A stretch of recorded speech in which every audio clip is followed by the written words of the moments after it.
You're listening to the Jonesy and Amanda podcast. The job interviews, have you had many job interviews? Many, but none of them very weird. When You would have had some. I've had a lot of job interviews where I've never got the job. Yeah.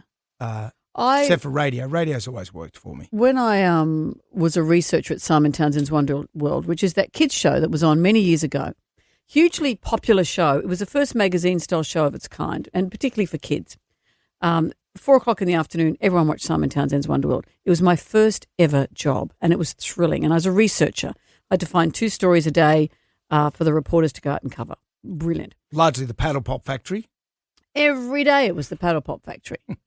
And then they were auditioning for a reporter, and it was everyone's dream to be a reporter. There'd be stories on the nightly news of how far the queue snaked around the block. Yeah. People would line up, all kinds of famous people. Andrew Denton applied to be a reporter on Simon Townsend's Wonder World.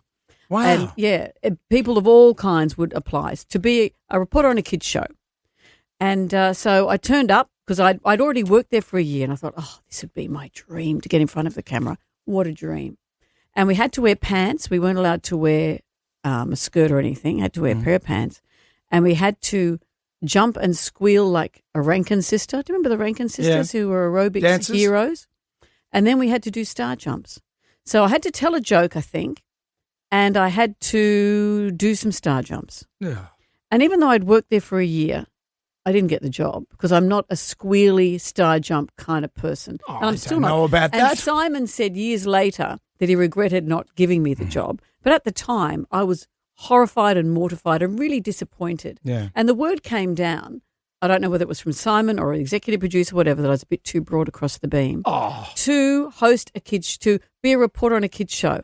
And that stayed with me for so I long. was saying you were fat. That stayed with me for years. Well, that's outrageous. Yeah, but that was the job interview. And, other people got the job and went on to do this and that and whatever. Do you know who got the job over you? I think it was Melinda Rutter. Right.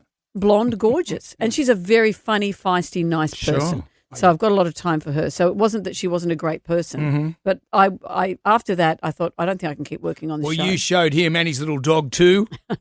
And that big slathering dog too.